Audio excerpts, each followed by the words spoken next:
Ah oui, il y a des exemplaires donc de l'intervention de Andrew Kelly. Et alors vous savez peut-être que chez Jean Kelevitch aimait beaucoup la fée occasion. La fée occasion qui fait bien les choses. Et j'ai donc eu la chance de rencontrer Andrew Kelly il y a un an et demi au Texas où se tenait un colloque Lévinas où il a fait une belle intervention sur Lévinas et Jean Kelevitch, sur le tout autre. Et donc Andrew Kelly enseigne la philosophie à Bradley University, près de Chicago. Ses premiers travaux ont porté sur l'idéalisme allemand, sur Kant, Salomon Maimon et Peace Studies. Alors ça, j'avoue que je ne sais pas exactement, exactement ce que ça recouvre. Euh, Actuellement, il travaille sur la philosophie française du XXe siècle, en particulier sur Jean Kelevitch, Wahl, Lévinas et Gusdorf. Et c'est le traducteur de Jean Kelevitch en anglais. Il a donc déjà publié en anglais, traduit et publié en anglais Le Pardon, Forgiveness, en 2005. Il prépare actuellement une traduction de La mauvaise conscience, donc à Chicago University Press. Et il prépare aussi un livre sur la métaphysique de Jean Kelevitch, Wahl et Gusdorf.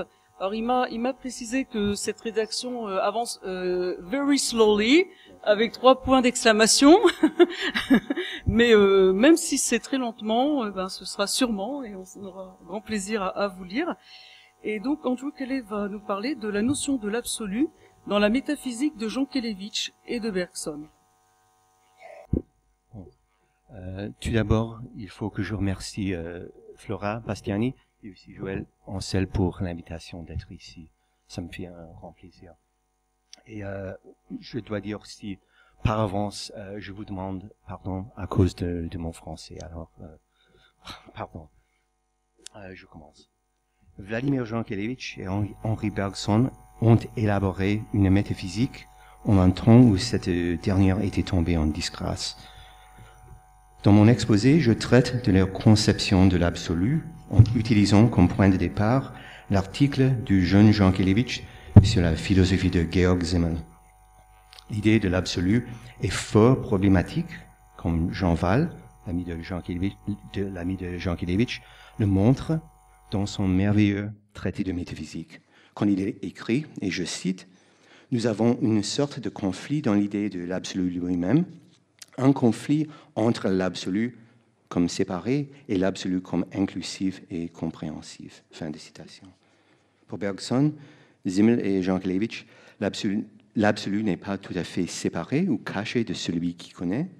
Ces 3 philosophes voient dans l'absolu quelque chose d'immédiat.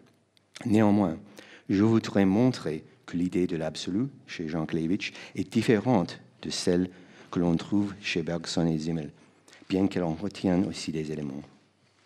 Telle est la raison pour laquelle son idée de l'absolu ne rentre pas tout à fait dans le cadre de l'analyse qu'en fait Jean Wahl. Première partie, la lecture de Jean Kelevitch de Georg Simmel. En 1925, Jean Kelevitch publie un article sur la pensée de Georg Simmel dans lequel il traite de sa conception de l'absolu. L'importance qu'il donne à Simmel et l'influence que ce dernier a exercée sur lui y ressortent de manière évidente. Cet article qui met en valeur la métaphysique de Simmel et en particulier celle qui est développée dans un livre posthume intitulé Lebensanschauung 4 métaphysiques Kapitel, contient aussi des critiques du bergsonisme, fait encore plus important. Cette lecture de Simmel par Jean Kelevitch a eu une influence sur sa propre idée de l'absolu. Jean Kelevitch adopte la thèse de Simmel suivant laquelle l'absolu n'est pas, ni ne peut être subjectivité pure ou objectivité pure. Il n'est pas non plus un rigide réifié ou ce qui est en dehors de nous. Simmel pose un nouveau genre d'absolu, un absolu provisoire ou une manière d'absolu. Selon le résumé de que Jean Kelevitch donne de la métaphysique de Simmel, la subjectivité pure et l'objectivité pure ne peuvent être au mieux que des limites dont nous ne pourrons jamais avoir connaissance. La raison qui justifie cette idée tient au changement que Simmel a introduit dans l'épistémologie de Kant, selon laquelle la subjectivité façonne les contenus de la connaissance selon ses propres concepts. Simmel affirme que les contenus de la connaissance façonnent, eux aussi, en retour, la subjectivité et ses concepts. Le sujet et l'objet s'influencent l'un l'autre par un effet réciproque, ou en allemand Wechselwirkung. Résumons l'idée de Simmel. Jean Kelevitch écrit que le véritable absolu n'est pour lui ni dans le sujet ni dans l'objet comme tel, mais dans la vie qui absorbe, pour ainsi dire, les deux termes antithétiques. Et je cite, « La vie est un absolu supérieur à la dualité conceptuelle de l'objet et du sujet ». Fin de citation. Selon Simmel, l'être humain existe en tant qu'être intermédiaire ou Mittelstellung, qui synthétise les deux termes corrélatifs. Puisqu'il n'y a ni subjectivité pure, ni objectivité pure, il faut trouver un autre moyen de parler de la notion de l'absolu. D'ordinaire, pour l'être humain, l'effet réciproque du sujet et de l'objet favorise soit le pôle subjectif, soit le pôle objectif, dans un compromis toujours menacé, toujours instable. Lorsqu'un équilibre provisoire s'instaure entre les deux pôles, on atteint à une manière d'absolu. Il n'y a accès à l'absolu que quand l'équilibre entre les deux pôles est parfait. C'est uniquement à ce moment que leurs échanges sont, et je cite, les plus actifs et que les vibrations atteignent la plus grande intensité. Fin de citation. Néanmoins, Jean Kelevitch décrit la notion de l'absolu chez Simmel d'une autre manière qui montre, selon lui, l'influence de Bergson sur la dernière philosophie de Simmel. Dans son livre Lebensanschauung, Intuition de la vie, Simmel parle d'une transcendance de soi, Selbsttranszendenz. S'inspirant de Bergson, il affirme qu'une personne n'est jamais entièrement dans le présent, qui n'est en réalité qu'une limite idéale. Comme l'écrit Jean Kelevitch, en résumant la pensée de Simmel, et je cite de nouveau, « Le présent de la vie consiste à transcender le présent ». Fin de citation. En d'autres termes, la vie est, pour Simmel, la tentative constante de mettre un contenu dans une forme. Suivant l'analyse jean-kelevitchienne, la notion de transcendance a un double sens. Tout d'abord, la vie tend à la continuation de la vie, ou à ce que Simmel nomme plus de vie, mais à Leben, ce qui ressemble à la notion bergsonienne de la durée qui évolue. Puis, dans la vie, il existe aussi ce qui est plus que la vie, mehr als Leben, qui n'est que les formes, bien que momentanées, que cette durée prend durant son accroissement. Jean Kelevitch souligne que cette transcendance, qui est la vie chez Simmel, n'est pas du tout un flux héraclitéen. La vie n'est pas un grand processus organique et indifférencié, elle est partout individuelle. Le monde n'est que la somme totale des vies individuelles. Comme telle, la vie existe comme un contenu toujours spécifié dans une forme.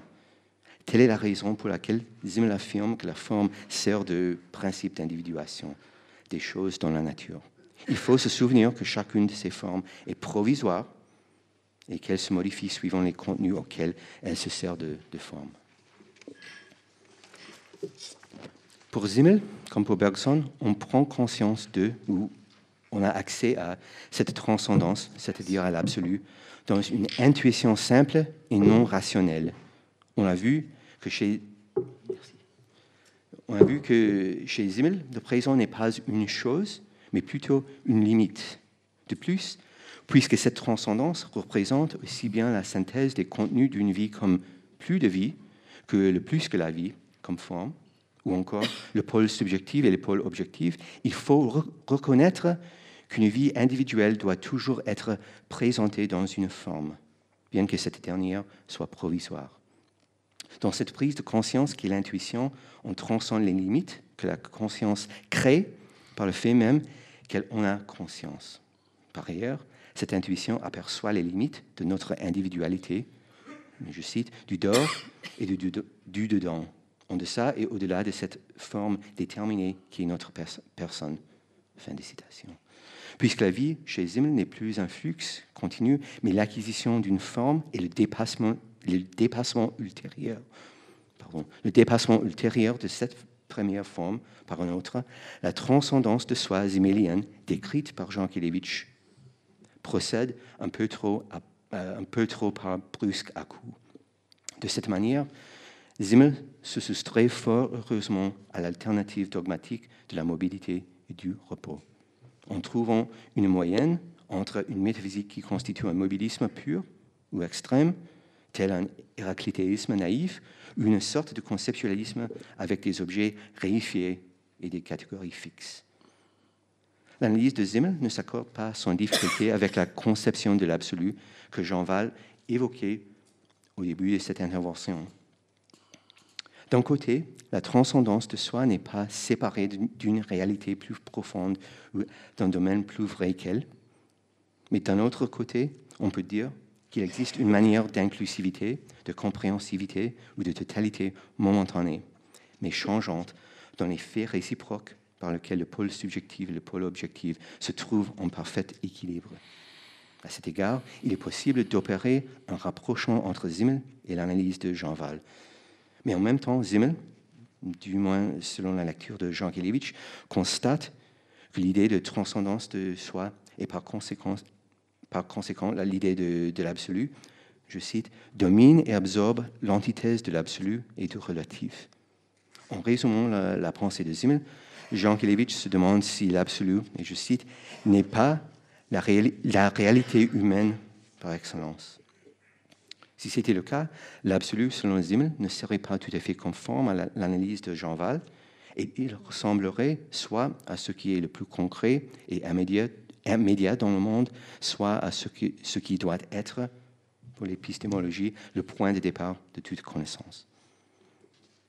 La deuxième partie, la critique simmélienne de Bergson. Entre la parution de l'introduction à la métaphysique en 1903 et la publication des deux introductions à la pensée et le mouvement de 1934, l'idée de l'absolu chez Bergson est toujours restée liée à l'intuition, tout en subissant quelques changements. Il va de soi que Jean Kelevitch a écrit son article sur Simmel en 1925, que quand Jean Kelevitch a écrit son article sur Simmel en 1925, ni lui ni Simmel ne pouvaient connaître les derniers livres de Bergson. Néanmoins, Jean Kelevitch fait mention des critiques du bergsonisme qu'il relève chez Simmel. Des liens étroits relient assurément la philosophie de Simmel à celle de Bergson. Par exemple, ni l'un ni l'autre ne comprend l'absolu comme quelque chose qui existe entièrement en dehors de l'être humain ou comme une forme éternelle, rigide et inchangée. Tous deux soulignent la nécessité d'une intuition surconceptuelle pour nous donner accès à l'absolu ou à une partie de l'absolu. Toutefois, l'interprétation jean-kelevitchienne de Simmel met l'accent sur un aspect de la pensée de Bergson qui entraîne nécessairement une rupture entre sa philosophie et celle de Simmel. Cette rupture, cette différence, exerce à son tour une influence sur la notion de l'absolu dans la métaphysique de Jean Kelevitch. Ce dernier constate que chez Bergson, ce sont les formes conceptuelles qui font que nous perdons contact avec le caractère intime des choses. Pour Simmel, au contraire, les formes conceptuelles sont nécessaires puisque la forme est le principe d'individuation des individus particuliers qui constituent l'ensemble du réel. En tant que tel, le réel se déroule, comme nous l'avons vu, non pas comme un flux continu, mais comme une série de busques à coup.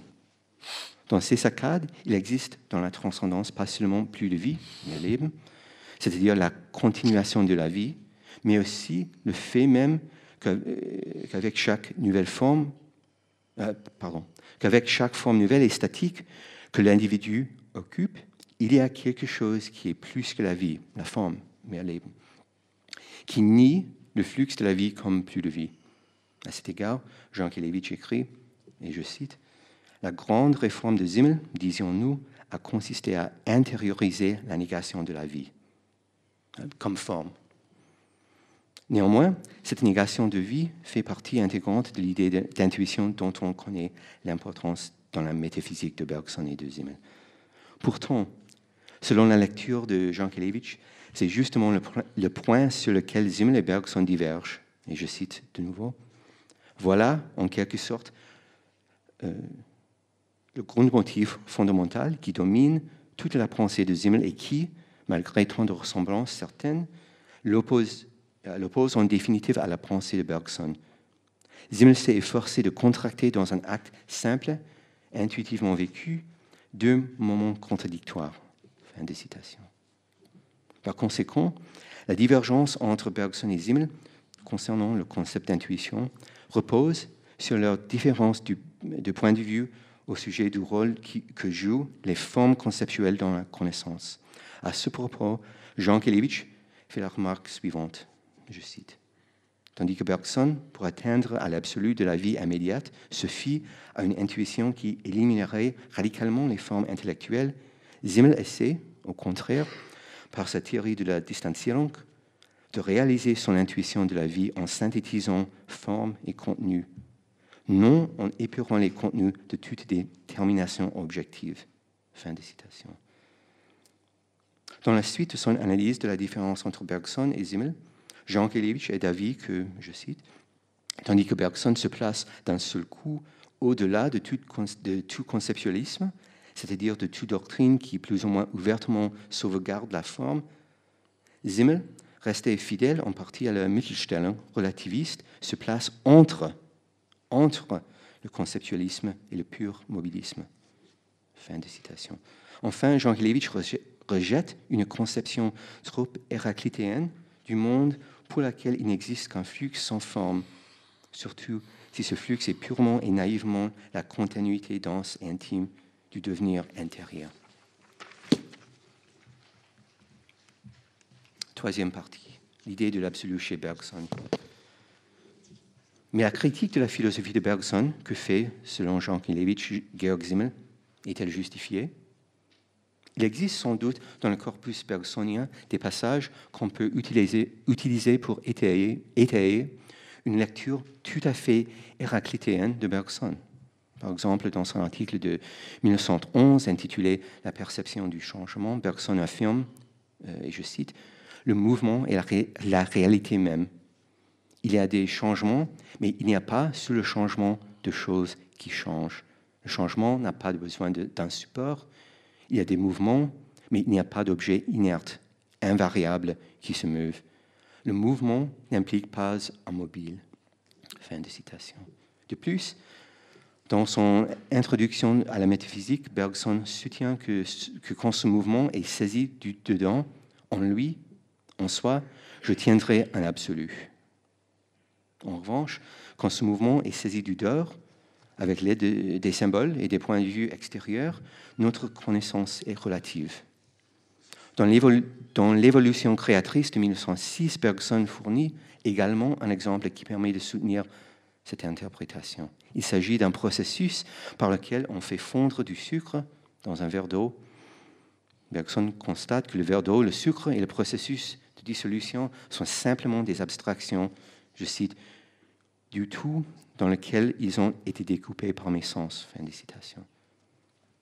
Et dans la première introduction à la pensée et le mouvement de 1934, Bergson remarque que, je dis, la spatialité est la vraie cause de la relativité de notre connaissance et que ce n'est qu'en écartant de ce voile interposé que nous revenons à l'immédiat et nous touchons un absolu.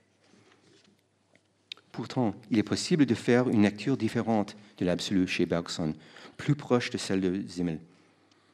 Dans l'essai « La perception du changement » de 1920, il note que l'instabilité radicale, aussi bien que l'immutabilité absolue, sont tout simplement des vues abstraites prises du dehors. En s'appuyant sur cette remarque, on peut justifier une lecture de Bergson selon laquelle ce dernier rejette un héraclitéisme pur. En fait, dès l'introduction à la métaphysique, Bergson a soutenu qu'il existe une sorte d'objet ou d'individu avec lequel nous sympathisons, de sorte que seule la coïncidence avec la personne même me donnerait l'absolu.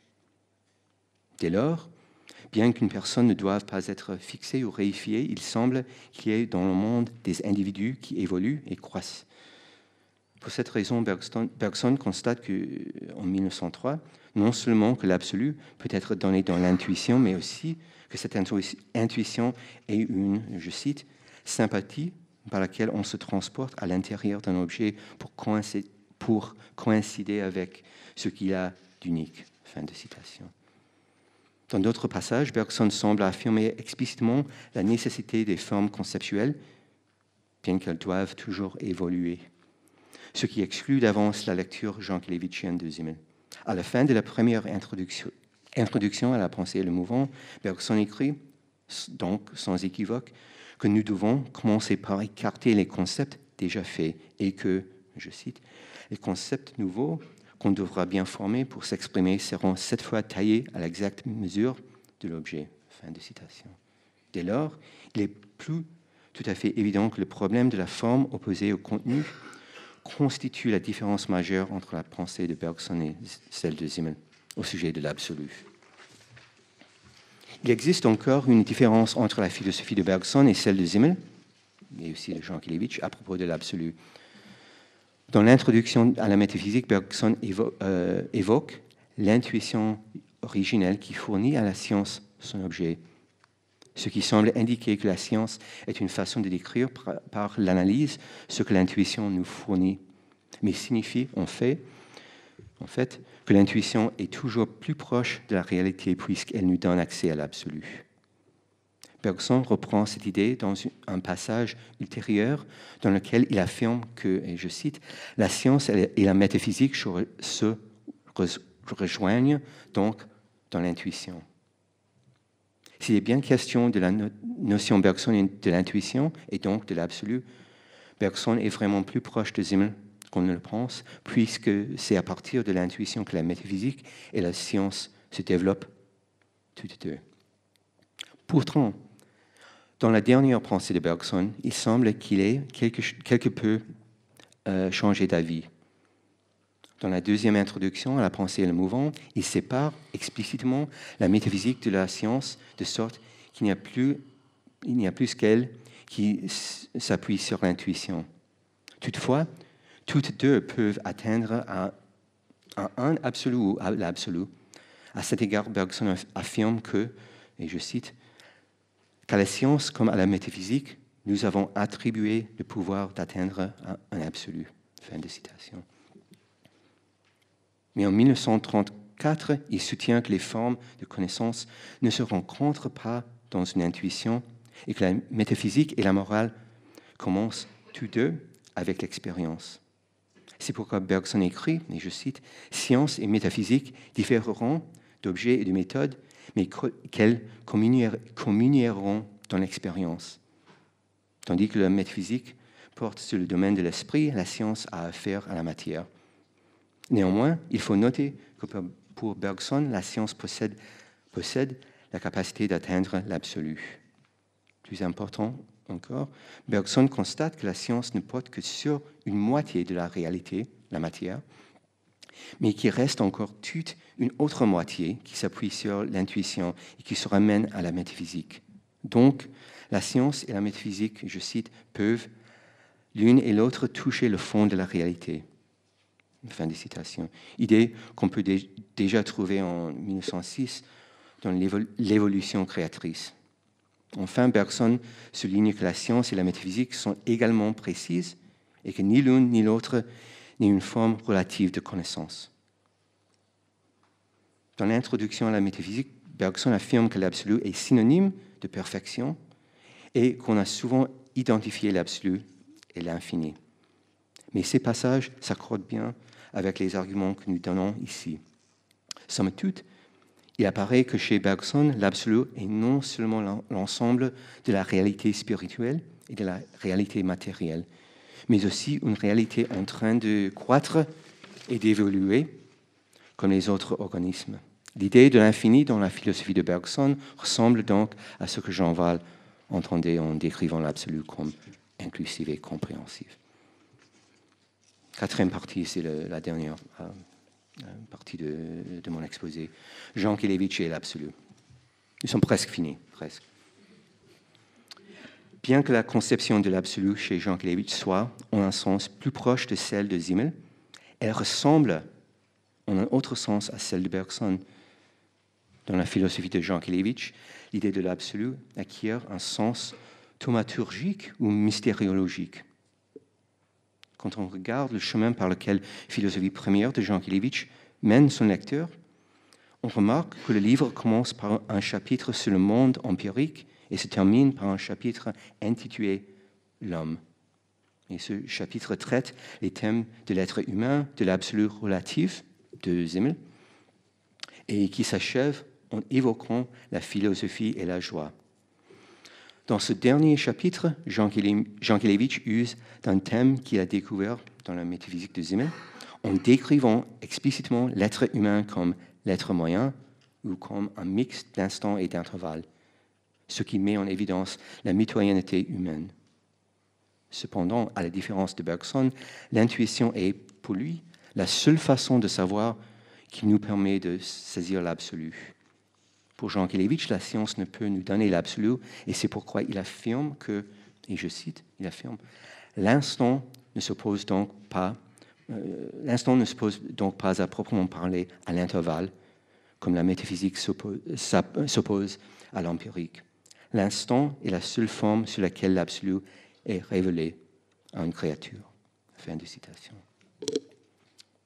Cet absolu qui nous est révélé n'est pas un objet qui se trouverait dans un royaume surnaturel, mais c'est au contraire l'homme, à savoir, comme Jankélévitch écrit en empruntant de nouveau une idée de Simmel, le mystère antilogique de l'absolu relatif ou l'absolu en tant que. Fin de citation. À cet égard, on relève un autre lien entre la notion jankélévitchienne de l'absolu et celle de Simmel, dans la mesure où l'intuition est, pour Jankélévitch, un acte dans lequel deux moments contradictoires sont combinés. C'est justement cette combinaison qui lui permet de constater que, et je cite, l'instant est une victoire instantanée sur l'alternative. Fin de citation. C'est-à-dire une victoire sur cette logique selon laquelle on doit être X ou non X, pour laquelle une chose doit être seulement sujet ou objet, etc., etc. De même, il décrit l'intuition comme la contradiction qui serait une pensée absolue, comme ce qui est au-delà de la fission de l'étant et du non-étant, et même comme Ungrund, une idée böhmienne, schellingienne.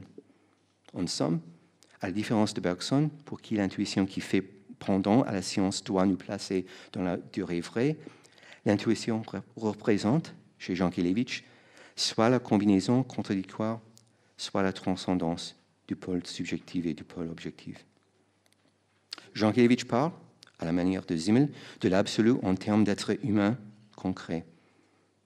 Mais c'est aussi sur ce point qu'il s'éloigne de ce dernier. Certes, il affirme que, comme Simmel, cet absolu relatif est l'ipséité humaine qui est donnée dans l'intuition. De plus, dans son article de l'ipséité, juste avant la guerre, il décrit la personne comme un absolu, un empire à elle seule, une idée qui reprend beaucoup plus tard dans le paradoxe de la morale, où il parle de chaque personne comme une fin en soi ou imperium in imperio. Cette ipséité n'est pas du tout une personne substantialisée, ni la personne en tant qu'esprit ou en tant que corps. En outre, Jankélévitch nous met en garde contre la confusion des termes scolastiques comme quidité ou aécéité avec son idée de l'ipséité. L'ipséité est, et je cite, le fait pur et incomparable de notre existence comme personne. Et il dit aussi, c'est le fait que l'homme est autos. Parce qu'il n'y a rien de plus que le fait même d'être soi-même. L'ipséité existe sans relation et aussi sans comment ou sans comme. En fait, l'ipséité fonde mes rapports à moi-même aussi bien qu'aux autres. Elle est enfin sans condition ultime, non hypothétique, comme la zéité. Parce que l'ipséité est ultime et sans condition, elle sert non seulement de fondation de tous les rapports à soi et aux autres, mais aussi de fondation même de la valeur. Car, et je cite, « Les valeurs ont donc de valeur qu'à la condition que l'ipséité personnelle soit posée. » Il finit par conclure De nouveau, que l'ipséité n'est pas donnée à une connaissance discursive. Au contraire, et je cite, « l'acte gratuit par lequel telle personne est posée, plutôt que toute autre, ne se révèle que pour une news qualitative. » Fin de citation. Il importe de remarquer dans cette dernière citation que Jankélévitch parle de l'ipséité en tant que posée, et ceci dans un acte gratuit, et qu'on ne peut avoir qu'une connaissance qualitative de l'ipséité. On comprend pourquoi Jankélévitch affirme que, et je cite, « sur l'absolu, on ne peut demander ti estin, qu'est-ce qu'il est, mais on peut demander ti poié, que fait-il ?» L'absolu, ici l'ipséité, n'est pas une chose, et en bref, et formellement, il n'est pas. Pour être plus précis, il faut dire que l'ipséité fait. Dans plusieurs passages de philosophie première, Jankélévitch insiste sur le fait que la notion de l'absolu n'est qu'un acte, une opération, et qu'il n'y a par conséquent rien à savoir de lui. On peut parler au mieux du fait qu'il opère, ou du fait qu'il fait, ou existe, et c'est tout. Apparemment, l'absolu n'est pour Jankélévitch que ce dont on a une intuition. Et c'est bien le cas. Et si c'est bien le cas, cette notion de l'absolu n'est peut-être que celle de Georg Simmel. Mais on sait bien que pour Jankélévitch, les choses ne sont jamais aussi simples. Dans la mesure où chaque personne est, en tant qu'ipséité, absolue, et où il existe beaucoup d'êtres humains, Jankélévitch affirme qu'il existe une pluralité d'absolus. Et voici ce qu'il écrit à ce propos, et je cite. « Et quant à la multiplicité, elle a généralement pour conséquence la relativité. Le paradoxe de l'absolu au pluriel n'est donc ni moins absurde, ni moins contradictoire que le non-sens d'un singulier au pluriel. » Fin de citation. Le fait que l'ipséité est à la fois un univers monadique pour soi, mais aussi une ipséité entre d'autres, est ce que Jankélévitch nomme le nous, ou plus précisément le mystère translogique du nous. De plus, puisque cette ipséité en tant qu'absolu sert à fonder la valeur, il en résulte l'existence d'une pluralité des valeurs. Et c'est pourquoi Jankélévitch décrit les valeurs morales et les devoirs comme des absolus, et ce qui est bien plus problématique, comme des absolus qui ne peuvent être réconciliés. Malheureusement, pour son lecteur, Jankélévitch ne s'arrête pas là. Ce qui est absolu pour lui n'est pas seulement l'ipséité qui correspond à l'être humain, ou plus précisément à chaque être humain, parce que la personne concrète existe comme un mixte d'instants et d'intervalles, parce qu'elle est une créature créatrice, une ipséité diminutive, en d'autres termes, parce qu'elle vit dans le monde empirique. L'être humain n'est pas purement absolu, il reste un absolu relatif. Dans un passage important de Traité des vertus, Jankélévitch remarque, et je cite, « L'ipséité, pour sa part, nous renvoie à un autre ipsé, plus impalpable encore. » Fin de citation. Bien que l'ipséité est associée à l'être humain, bien que l'ipséité qui est associée à l'être humain soit absolue, il existe un autre absolu qui est plus absolu que notre absolu relatif. Et Jankélévitch écrit que le relativement absolu de l'ipséité est à l'instar de la suripséité absolument absolue. Cette suripséité est absolument ou parfaitement absolue. C'est l'ipsé ipsissimus. Il existe une distance infinie entre la totalité des noms et des descriptions et l'ipséité qui servent à nommer ou à décrire. De même, nous dit Jankélévitch, il existe une distance infinie entre l'ipsé de l'absolu relatif et l'ipsé ipsissimus. Enfin, il ajoute quelques mots qui sont très révélateurs de ce qu'est l'ipsé ipsissimus. Et je cite, « L'ipséité des ipséités sera aussi le sujet des sujets, la position des positions et le mystère des mystères. Le mystère en tout mystère. » La fin. Si l'absolu relatif est tout simplement le fait que cet individu ou cette personne existe, ou plus précisément la position de la prise de conscience de ce fait, alors l'ipsé ipsissimus sera le fait de ce fait, ou la position de cette position, ou la prise de conscience de cette prise de conscience. C'est à ce point que l'on voit que toute discussion de l'absolu s'écroule. Dans son traitement de l'absolu, de l'idée de l'absolu dans le traité de métaphysique, Jean Wahl remarque qu'une des grandes difficultés que nous avons quand il s'agit d'analyser la notion de l'absolu se ramène au fait que, et je cite, au fait que le terme absolu a deux significations. Et l'intérêt métaphysique de ce terme, l'importance de ce terme est due en partie à cette ambiguïté, à ce jeu de signification, à ce double appel de séparation et d'inclusion. Fin de citation. Selon Wahl, le concept de l'absolu n'est pas facile à discuter ou d'analyser parce que le mot lui-même comprend plusieurs significations. Mais déjà en 1939, et sans le savoir, Jean Kelevitch a fourni par avance une réponse à l'analyse de Jean Wahl. Et il dit « Mais si le mystère est inexprimable, ce n'est pas que nous manquions de mots assez subtils pour l'exprimer, c'est plutôt parce qu'il n'y a absolument rien à en dire. Il est donc moins ineffable que proprement indicible. » Fin de citation. En bref, s'il y a maintes analyses de l'idée de l'absolu, ce n'est pas parce que nous n'avons pas encore trouvé des mots précis pour le décrire ou parce que nous devons améliorer notre méthodologie. On a des difficultés à aborder l'absolu tout simplement parce qu'il n'est en somme qu'un mystère.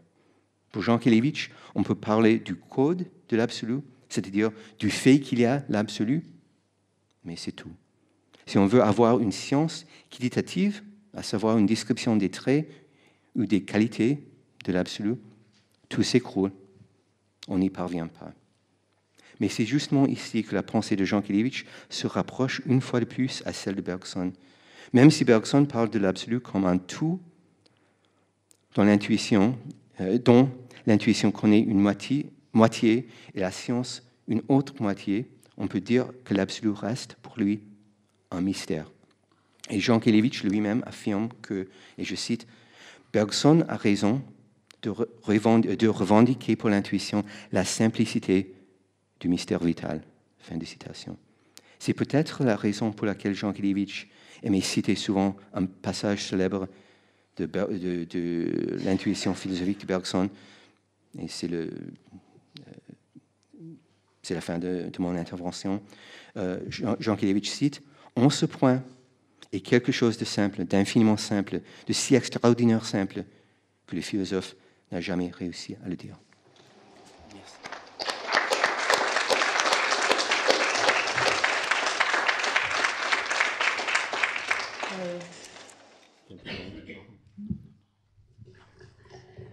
Andrew, merci beaucoup pour ce bel exposé. Non. Très bien. Voilà, et donc nous avons quelques minutes pour des questions.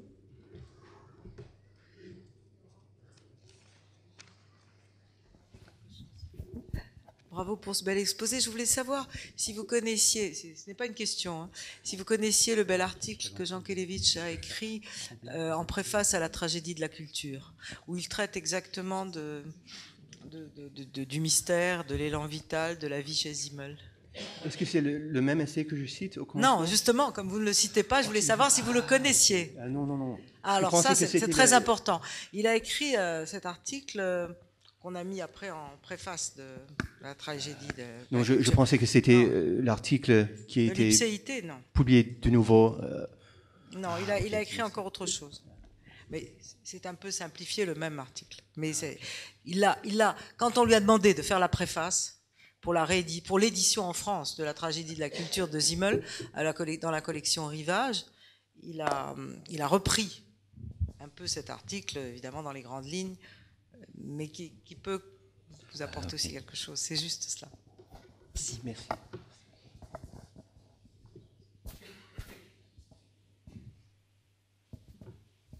Jean-Michel. C'est juste une question. En vous écoutant, il y a une association qui m'est venue et qui s'imposait à moi. Dans un aspect de la comparaison que vous faites entre Bergson entre Jean Kelevitch plutôt et Simmel, on a l'impression que chez les deux, il y a une philosophie qui contient le schème d'une espèce d'effet de résonance et de fondation entre une instance qui est la forme absolue de la vie et des instances qui sont les actualisations particulières de la vie, ça ce serait chez Simmel, et entre l'ipsissimus et l'ipsé, ça ce serait chez Jankélévitch. Et quand on écoute ça, on n'arrive pas à ne pas penser à Michel Henry. Donc est-ce qu'il y a des gens qui ont déjà exploré cette comparaison? Et malheureusement, je ne connais pas du tout. Ah bon. Alors c'est moi qui m'excuse pour cette question. Non, ça, non. Malheureusement.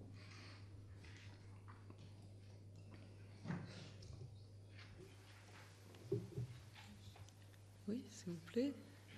Mais attendez, on va vous passer le... Ah, pardon. Ah, c'était... J'ai peut-être pas vu... Non, sinon, il faut passer le micro. Voilà.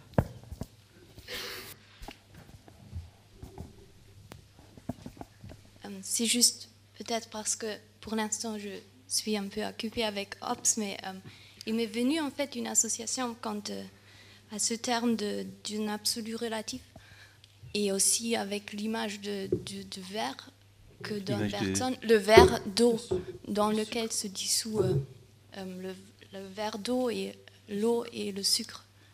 Et cette image-là. Et quand Hobbes définit la liberté comme absence d'obstacle au mouvement ou absence d'empêchement du mouvement, et il donne des obstacles extérieurs absolus et des obstacles relatifs comme le choix de l'homme propre, et puis pour illustrer, il utilise l'image d'un vase, et l'eau dans le vase n'est pas du fait libre, mais lorsque le vase se brise, il est libéré. Et alors si cet ensemble, si on pourrait le rapprocher un peu aussi dans cette trame, je ne sais pas. Comme oui. Si vous m'avez compris. Non, je ne sais pas si j'ai bien compris, mais c'est l'idée tout simplement qu'il y a là aussi cette image c'est la notion de la forme, de contenu, et qu'il y a entre les deux un dynamisme ou une relativité que jamais la forme, l'absence d'obstacle joue avec le mouvement. Il y a comme qu'il n'y a ni l'absence. Je ne sais pas si c'est une réponse, alors on verra. Mais en 1925, avec l'article sur Simmel, Jankélévitch lit Simmel comme quelqu'un qui pense que... Il pense que l'idée de Simmel, de Bergson, est d'un héraclitéen pur. Et pour Simmel, ce qui est important selon la lecture jankélévitchienne, c'est que la forme est la négation de la vie, et il ne peut pas être vie sans négation de la vie, qui est intérieure à la vie. Alors, la vie, il cite ça partout. La vie est la négation et la transcendance de la vie, par les formes qui sont les formes provisoires, et on transcende les formes et ça. Alors, les formes sont nécessaires, mais c'est toujours une transcendance de cette forme. Je ne sais pas si c'est une réponse. Pardon.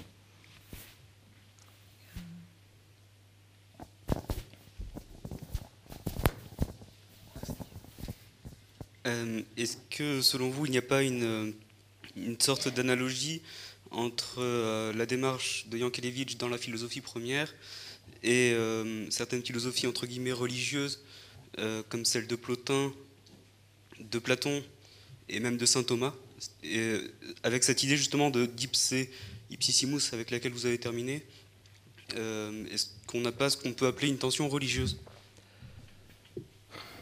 puisque le Dieu de saint Thomas est ipséité? Je crois qu'il utilise les termes théologiques, mais avec un sens qui n'est pas du tout théologique. Alors l'ipsé, c'est le fait que, etc. C'est uniquement le fait que, c'est la conscience de, et c'est tout.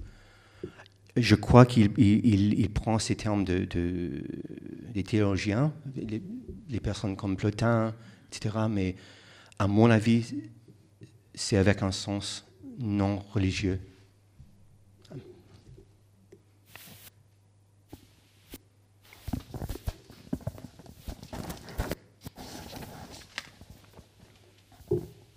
Merci.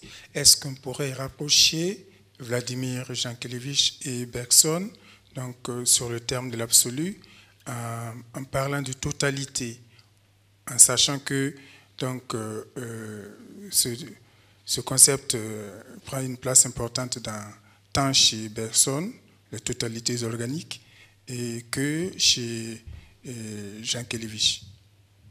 Il m'a semblé que, bien sûr, vous n'aviez pas peut-être le temps d'aborder tout, mais il m'a semblé que le terme totalité pouvait être bien exploité dans le cadre de la relation avec l'absolu. Peut-être, mais j'ai peur de ce terme, parce qu'on pense tout le temps à une totalité quantitative.